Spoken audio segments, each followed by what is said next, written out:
गनियाला क्षेत्र के जाने माने समाज सेवी तथा ठेकेदार आबू मजुमदार द्वारा सामुदायिक टिप्पणी किए जाने पर पिछले रात को इलाके में तनाव का माहौल छा गया। बृहस्पतिवार रात को इस टिप्पणी को लेकर लोग इकट्ठा होकर इस क्षेत्र में हंगामा खड़े किए। इसी दौरान रात के करीब 12 बजे सांप्रदायिकतापूर्ण माहौल खड़े होने पर पुलिस प्रशासन तुरंत घटनास्थल पर पहुंचा और हालात पर नियंत्रण रखा और बाद में आबू मजुमदार को गिरफ्तार भी किया गया। सामाजिक शांति बरकरार रखे जाने के लिए सभी तरह के लोगों से अपील किया गया और इस टिप्पणी के चलते लोगों में जो क्षोभ की स्थिति छाई हुई है, पुलिस प्रशासन की कार्रवाई के चलते उस पर कुछ हद तक निजात मिला है। बहरहाल कानूनी कार्रवाई चल रही है।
এইখানে এই জায়গাতে মধ্যে বাসঘাটের এই জায়গাতে এই ঘরের মধ্যে একটা বহুত বড় একটা আওয়াজ হয়েছে। তো আওয়াজ শুনিয়া এলাকার যারা আশপাশ পাড়া প্রতিবেশীরা ছিল এরা কিছু মানুষ উড়াইছিল, বাইরে ছিল,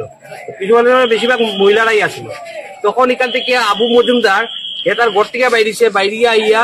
মেলুকরার লগে প্রচন্ড বাজেভাবে মিসবিহেভ করছে, মেলুকরার হাতও ধরে টানাটানি করছে, ঠেলা ধাক্কা করছে আর উঠিয়া কইছে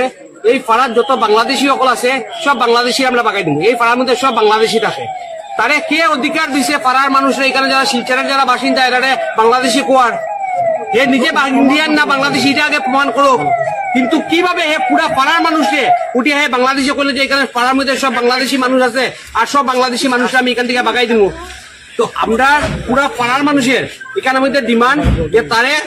মানে একদম প্রচন্ড ভাবে যে শাস্তি দেওয়া। আজকে হে কমিউনিয়াল এখানে মধ্যে আজকে গন্ডগোল আজকে দাঙ্গা লাগাই দিছিল এইসব কথাবার্তা কইয়া। যদি পুলিশ প্রশাসন যদি ঠিক মতো একটি ভাবে কাজ করতো না তাইলে তো আজকে এই পাড়ার মধ্যে এখন দাঙ্গা লাগলো না। আজকে উস্কানিমূলক কথাবার্তা কইয়া একটা শান্ত শহরের মধ্যে অশান্ত করার সৃষ্টি করে আজকে পুরা এখানে মধ্যে প্রচুর মহিলা, কমসে কম 4-500 মহিলা এখানে খালি বাইরেছে, এমনি বাইরে গেছেন সব মহিলারা। আজকে সবের আত্মসম্মান আছে, বাংলাদেশি কইলে পরে সবের আত্মসম্মানের মধ্যে লাগে। আর হে কে অধিকার দিছে যে হে সব পাড়ার মানুষের সবরে বাংলাদেশি উঠিয়া কই দিত? আমরা পুলিশ প্রশাসন এসপি মহোদয় আইসেন, এসপি মহোদয় সব কন্ট্রোল করছেন, কিন্তু আমরা এসপি মহোদয়ের কাছে আমরা এটাই ডিমান্ড থাকবো যে তার বিরুদ্ধে একদম গভীর থেকে গভীর আইনি পদক্ষেপ নেওয়া দরকার। নাইলে আগামী দিনে এখানের মধ্যে মানে অশান্তি হওয়ার একটা আশঙ্কা থাকি যায়। কারণ এই পাড়ার মধ্যে ম্যাক্সিমাম এখানে হিন্দু সম্প্রদায়ের মানুষ থাকে। আর এই সম্প্রদায়ের মানুষের লিয়া এই যে বাংলাদেশি এইগুলা কইয়া যে সেন্টিমেন্ট আজকে গ্রো করাইয়া গেছে, আজকে এখানের মধ্যে বহুত ধরনের বড় ঘটনা ঘটলে যে কারণে যদি খালি পুলিশ প্রশাসন যদি ঠিক মতো অ্যাক্টিভ না থাকে। আচ্ছা, বর্তমানে এখন তো পুলিশে অ্যারেস্ট করে লিয়া গেছে। আচ্ছা, আবু মজুমদার আগে তো জানতাম বিভিন্ন ধরনের 2 নম্বরে কারবারও আছেন, বর্তমানে এখন জানি না তাই না আবার কিতা করেন। বলতে তো জেলেও গেছিলা 1-2 আপনারাও তো জানেন মিডিয়ার মানুষের, বিভিন্ন ধরনের 2 নম্বরে কারবারও তাই জড়িত আছেন এবং তান যাই না কিরকম ধরনের পাওয়ার সবসময় তাই টাকার পাওয়ার দেখাই দিতে করেন। সব সময় পাড়ার মধ্যে টাকার পাওয়ার দিয়া সবে কিনিলাইমু বেচিলাইমু ইটা করমু সবসময় টাকার পাওয়ার। মানুষ গরিব হইতে পারে, এখানে মানুষ হয়তো গরিব, পয়সা হয়তো গরিব হইতে পারে তার থেকে, কিন্তু সবাই আত্মসম্মান নিয়ে বাঁচার অধিকার আছে। আচ্ছা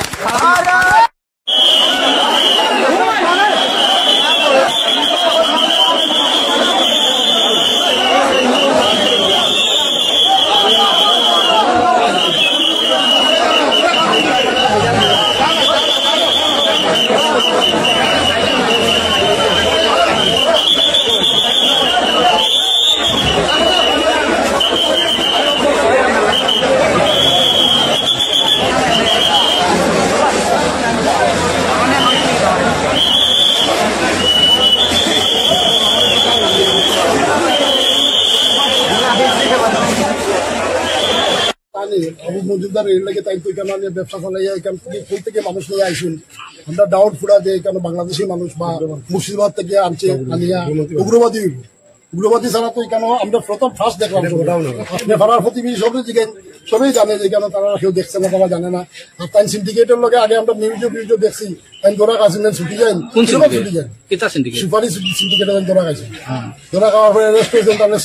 আবার তাই ছাড়িয়েও দেন মানে ছুটিও হয়ে যায় হ্যাঁ কিরকম এইরকম ইয়ে করে আর মানে আজকে ফাড়ার মধ্যে এরকম কমিউনিটি লাগাইয়া 3-4 ঘরের মধ্যে কমিউনিটি লাগাইয়া গন্ডগোলের সৃষ্টি করা আরম্ভ করছে হ্যাঁ আর যাতে জীবনে যেমন এরকম করে না এই ফাড়ার থেকে যাতে এই ফাড়ার থেকে বাড়িঘর বেশি এখান থেকে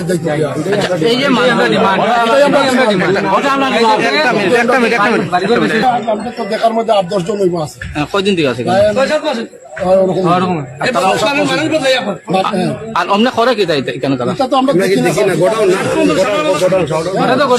গোডাউন তো এটা সবসময় বন্ধ করার মধ্যে টাকা বন্ধ খালি ওই দেখতে তারা পুলিয়া বাইরে ঢুকে বাকি সব বন্ধ থাকে আপনারা কি শুনতে এই মানুষটা খারাপ হইতে পারে যেটা বাংলাদেশি মানুষই বানাইলে মুর্শিদাবাদে যে কমিউনিটি লইব মানে যে বানাইতে পারে এখানে দিবেন না ওয়ার সোয়ার ইত্যাদি কিতা করে ওয়ার দিয়ে কিতা লাগাই দিছে তো কালকে আগুন সেম ঘটনা হইছে আজকেও সেম ঘটনা হইছে আর সবসময় তারা বন্ধ করে থাকে বাইরেও পারে না ব্লাস্ট হইছে ব্লাস্ট হওয়ার কারণেই তো সবাই যাবাই দিছে কিতা ব্লাস্ট হইছে কেন কিতা ব্লাস্ট হইছে আমরা জানি মানে বড় আওয়াজ করছে বোমের লাগানো সব বাইরে আইছে বম বানাই এটা এই হয়েছে দুটার মাজত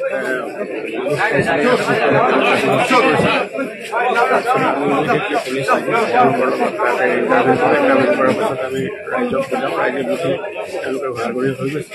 আমি ইয়াৰে 2 জন মানুহক আমি পিকআপ কৰাইছোঁ তাৰপিছত আমি পিকআপ কৰিছোঁ বাকী পৰৱৰ্তীকালে আইনগতভাৱে যিখিনি ব্যৱস্থা ল'ব লাগে কি বিষয় নৈছে এইটো কিবা সেইটো আমি এতিয়া অনুসন্ধান কৰি আছোঁ ইয়াতে তেওঁলোকে কিবা স্থানীয় কিবা দোকান এটাত প্ৰথমে কিবা জুই লগালৈ মানুহ গোট খাইছিলে তাৰপিছত দুটা গ্ৰুপৰ মাজত তেওঁলোকৰ মাজত এটা সংঘৰ্ষৰ দৰে হৈছিলে মানে কথা কটাকটি হৈছে খেলা খেলি হৈছে তাৰপিছত গম পাই পেলাই আমাৰ পুলিচ ইয়াত উপস্থিত হৈছে আমি ৰাইজক বুজাইছোঁ ৰাইজে ইতিমধ্যে ঘৰাঘৰি হৈছে আৰু বাকী আইনগত যি ব্যৱস্থা ল'ব লাগে স্যার ইয়াতে মানে আটক কৰি লৈ গৈছে আবু তাৰ বৰ বেয়া কৰিছে নহয় এতিয়া আমি 2-এজন ব্যক্তিক আমি ইয়াত সোধপোছ কৰিবৰ কাৰণে আমি লৈ গৈছোঁ তেওঁলোকৰ এতিয়া গোটেই যি বিষয় আছে তেওঁলোকৰ যি বিষয় লৈ তেওঁলোকৰ মাজত সংঘাত হৈছে এই সংঘাতৰ বিষয় লৈ আমি তেওঁলোকক কৈছোঁ যে যি আছে তেওঁলোকে আমাৰ FIR দিব আইনগতভাৱে আমি যি ব্যৱস্থা ল'ব লাগে ব্যৱস্থা